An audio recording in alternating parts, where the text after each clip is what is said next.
శ్రీ గురుచరిత్ర అధ్యాయం 19. శ్రీ గణేశాయ నమః. శ్రీ సరస్వత్యై నమః. శ్రీ గురుభ్యో నమః.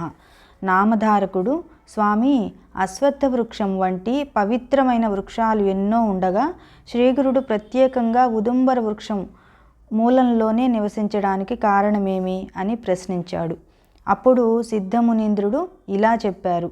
పూర్వము నరసింహస్వామి అవతరించి హిరణ్యకశిపుణ్ణి చంపినప్పుడు ఆ రాక్షసుని కడుపులోనున్న దుష్టమైన రక్తము స్వామి చేతి గోళ్లకంటుకొని ఆయన గోళ్ళు విపరీతంగా మంటలు పుట్టసాగాయి.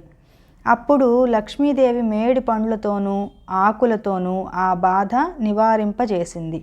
అందుకు స్వామి సంతోషించి, ఆ వృక్షాన్ని నిన్ను భక్తితో సేవించిన వారికి విషబాధ తొలగుగాక, నిన్ను పూజించిన వారి పాపాలు నశించి అభీష్టాలు నెరవేరుతాయి, నీ నీడన చేసిన జప ధ్యానాదులకు అపారమైన ఫలితం ఉంటుంది, మేమిద్దరము నీ యందే నివసిస్తాము అని వరమిచ్చాడు. ఆ వరాన్ని అనుసరించి భగవంతుడైన శ్రీగురుడు ఆ చెట్టు క్రింద నివసించసాగారు. నేటికి ఆ వృక్షంలో శ్రీ దత్తాత్రేయుడైన శ్రీగురుడు నివసిస్తూ ఉంటారు. శ్రీగురుడు అక్కడ నివసిస్తున్న రోజులలో అమరేశ్వరుని సన్నిధిలో ఉన్న 40 మంది యోగినులు మధ్యాహ్న సమయంలో ఉదుంబర వృక్షం క్రిందనున్న శ్రీగురుని దర్శించి తమ ఆశ్రమానికి తీసుకొని వెళ్ళి యథావిధిగా పూజించి ఆయనకు భిక్ష ఇవ్వసాగారు. ఆయన వారి భిక్షను స్వీకరించి మరలా వచ్చి ఆ వృక్షమూలంలో కూర్చుంటూ ఉండేవాళ్ళు. అమరపురంలోని విప్రులకు స్వామి నిత్యము భిక్ష కోసం తమ గ్రామానికి రాకపోవడం వింతగా తోచేది. ఆయన ఆ అడవిలో నిరాహారిగా ఎలా జీవిస్తున్నారో అర్థం కాలేదు. వారు ఆ రహస్యాన్ని తెలుసుకోదలచి ఒక మనిషిని అందుకు నియమించారు. అతడు దాగి ఉండి మధ్యాహ్న సమయంలో స్వామిని గమనించాలని ప్రయత్నిస్తూ ఉండేవాడు. కానీ ఆ సమయం అయ్యేసరికి అతనికి ఒక మహాత్ముని రహస్యం తెలుసుకోబూనడం మహాపాపమని తోచి విపరీతమైన భయమేస్తూ ఉండేది. దానిని తట్టుకోలేక ఒకరోజు అతడు ఇంటికి పారిపోయాడు. అక్కడకు దగ్గరలోనే గంగానుజుడు అనేవాడు తన పొలానికి కావలి కాచుకుంటుండేవాడు. ఒకరోజు ఒక అద్భుతమైన దృశ్యం అతని కంటబడింది. అకస్మాత్తుగా నదీ జలం అడ్డంగా రెండుగా చీలిపోయింది.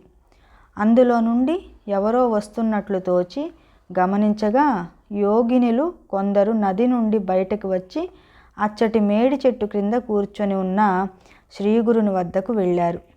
వారు ఆయనను పూజించి ఆయన సన్నిధిలో కొంతసేపు ధ్యానం చేసుకొని తరువాత స్వామిని తీసుకొని వచ్చిన దారినే నది మధ్యకు వెళ్ళిపోయారు.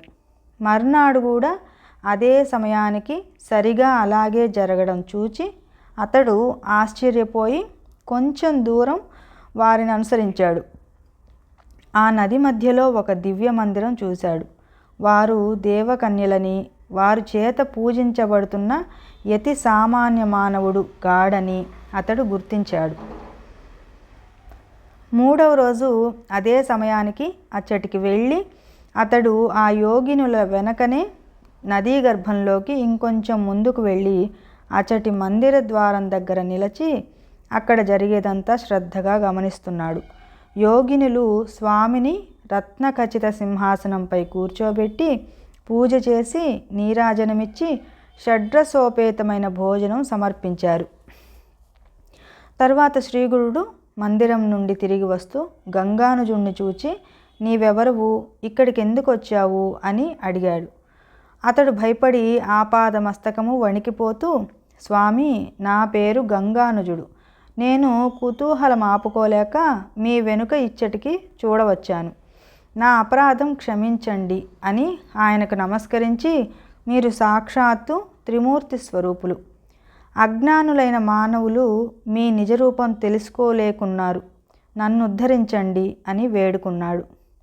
స్వామి సంతోషించి, నాయనా, నేటితో నీ కష్టాలన్నీ తీరిపోయాయి, నీవు కోరుకున్నవన్నీ నీకు లభిస్తాయి. కానీ నీవిప్పుడు చూచినది మేము ఈ ప్రాంతంలో ఉన్నంతకాలం ఎవ్వరికీ చెప్పవద్దు, చెబితే తక్షణమే నీవు మరణిస్తావు అన్నారు.